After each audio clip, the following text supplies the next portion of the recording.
Everyone, কেমন আছো? রান্নার রকমারি চ্যানেলে আর একটি পর্ব দেখার জন্য সবাইকে ওয়েলকাম জানাই। আমাদের সাথে শেয়ার করব বাঙালির অত্যন্ত প্রিয় কাতলা মাছের কালিয়া রেসিপি, একদম কিন্তু অনুষ্ঠান বাড়ির মতোই। তো চলো রেসিপিটি শুরু থেকে শেষ পর্যন্ত দেখে নেওয়ার অনুরোধ রইল।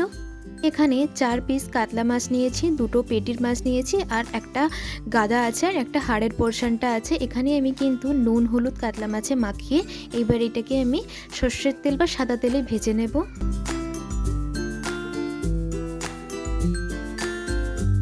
কিন্তু আমি অল্প পরিমাণ মতোই তেল নিয়েছি। বেশি তেল নিলে কি হয়, মাঝে মাঝে মাছগুলো প্রচণ্ড পরিমাণে ফোটে, তার জন্য অল্প তেলে মাছ ভাজলে কিন্তু ফোটে না আর পুড়ে যাওয়ার কোনো ভয় থাকে না।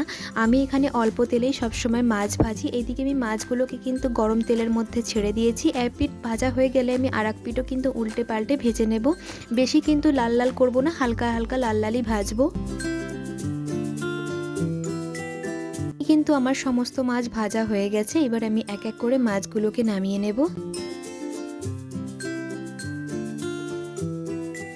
তেলে আমি মাছ ভেজেছিলাম, সেই তেলের মধ্যে আর একটু আমি সর্ষের তেল দিয়েছি। এখানে দিয়েছি একটা তেজপাতা, এলাচ আর দিয়েছি দারচিনি। তারপরে এখানে দিয়ে দিলাম আমি 1.5 চামচ মতো গোটা জিরে। জিরেটা একটু ভাজা ভাজা হয়ে গেলেই এবার আমি এখানে দিয়ে দিলাম জিরি জিরি করে কাটা রাখা পেঁয়াজগুলোকে একটু লাল লাল করে ততক্ষণে আমি ভেজে নেব।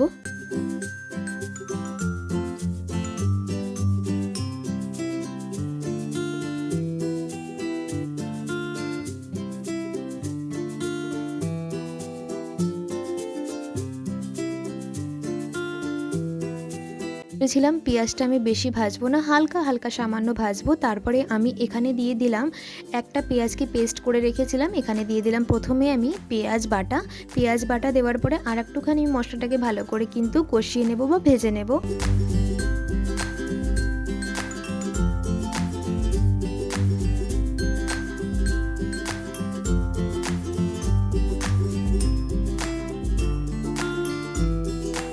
পেঁয়াজটা একটু লাল লাল ভাজা হয়ে যাওয়ার পরে আমি পেঁয়াজ বাটা দিয়েছিলাম। পেঁয়াজ বাটার 3 মিনিট বাদেই কিন্তু আমি এখানে দিয়ে দিচ্ছি রসুন, আদা আর কাঁচা লঙ্কাকে পেস্ট করে রেখেছিলাম। সেটাকে তিনটেকেই একসাথে আমি কিন্তু পেস্ট করে নিয়েছিলাম। এইবার কিন্তু আমি এই মশলাটা অ্যাড করে দেবো, আর একটু আমি কিছুক্ষণ মশলাকে এর সাথে ভালো করে ভেজে নেব বা কষিয়ে নেব।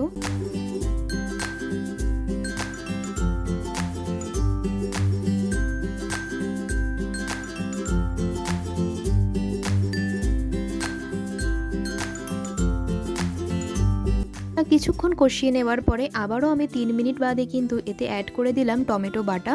আমি এখানে কিন্তু একটা টমেটোই নিয়েছি। একটা মাঝারি সাইজের টমেটোকে আমি ভালো করে পেস্ট করে রেখেছিলাম, সেটাকেও কিন্তু মশলার মধ্যে দিয়ে ভালো করে মশলাটাকে ভেজে নেব।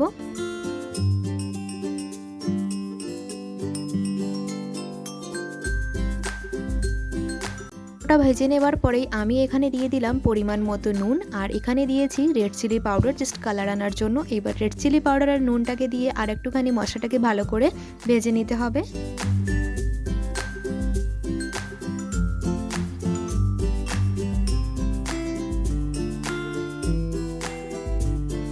প্রত্যেক দিনের সিম্পল রান্নাবান্না তোমাদের কেমন লাগে? ভালো লাগলে প্লিজ একটি কমেন্টে জানিও, আমার খুব ভালো লাগবে।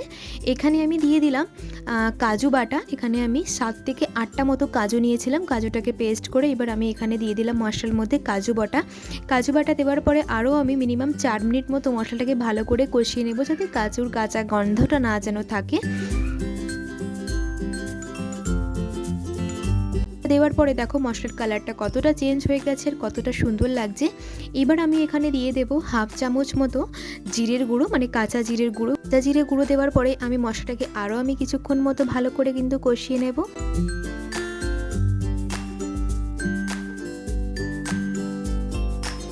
শেষে আমি এখানে দিয়ে দিলাম টক দইকে ভালো করে কিন্তু ফেটিয়ে রেখেছিলাম। এবার টক দই দিয়ে দেবো।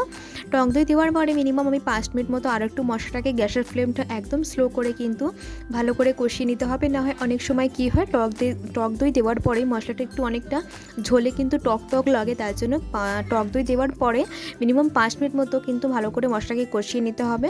ওই বাটি ধোয়া একটু জলটাও আমি দিয়ে দিলাম, কেন কি তলা থেকে একটু লেগে লেগে ধরছিল।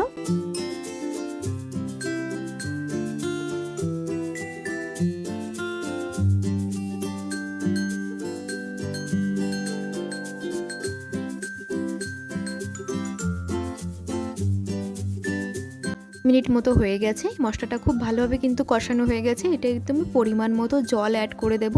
আমি জল অ্যাড করাটা দেখাতে পারলাম না, আমার ভিডিও ক্লিপ ফোন থেকে ডিলিট হওয়ার কারণে আমি তোমাদের কাছে ক্ষমা চাইছি। আমি এখানে কিন্তু পরিমাণ মতোই জল দিয়েছি। এতে কিন্তু কাতলা মাছের কালিয়াতে বেশি ঝোল ঝোল কিন্তু ভালো লাগে না, তার জন্য এখানে পরিমাণ মতোই জল দিয়ে নুন হলুদ চেক করে ঢেকে দিয়েছি। বাদে ঢাকনাটা খুলে দেখলাম ভালোভাবে কিন্তু জাল উঠে গেছে। একে আর ঢাকবো না আমি। এবার আমি এতে যে ভেজে রাখা মাছগুলো রেখেছিলাম সেইগুলোকে এক এক করে দিয়ে দেবো। আমি আগেই মাছগুলো দিচ্ছি, কারণ হচ্ছে যাতে ভালোভাবে মাছের মধ্যে সমস্ত তেল ঝাল নুন ভালোভাবে ঢুকতে পারে, আর খেতেও কিন্তু ভীষণই ভালো লাগবে। তার জন্য কিন্তু ঢাকনাটা খুলে দেওয়ার পরেই আমি এক এক করে সমস্ত মাছগুলোকে এতে অ্যাড করে দেবো। তারপরে গ্যাসের ফ্লেমটা হাই করে মিনিমাম 5 থেকে 7 মিনিট মতো ঝোলটাকে ভালো করে ফুটিয়ে নেব।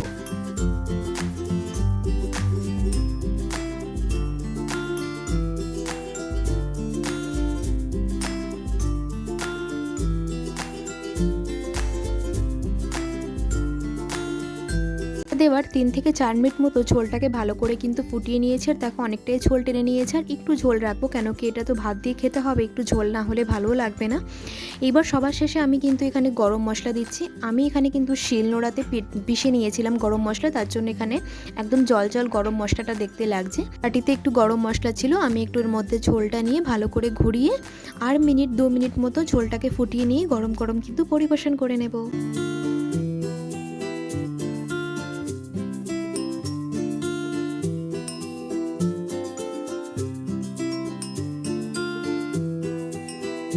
কিন্তু আমার সম্পূর্ণভাবে তৈরি হয়ে গেছে একদম অনুষ্ঠান বাড়ির মতোই কাতলা মাছের কালিয়া। তোমরা কিন্তু বাড়িতে অবশ্যই ট্রাই করো, একদম পুরো অনুষ্ঠান বাড়ির মতোই লাগে। রেসিপি যদি তোমাদের ভালো লেগে থাকে প্লিজ একটি লাইক করে দেবে। নতুন একটি রেসিপি নিয়ে আবার দেখা হবে। সবাই ভালো থেকো, সুস্থ থেকো। আসি তাহলে, ধন্যবাদ।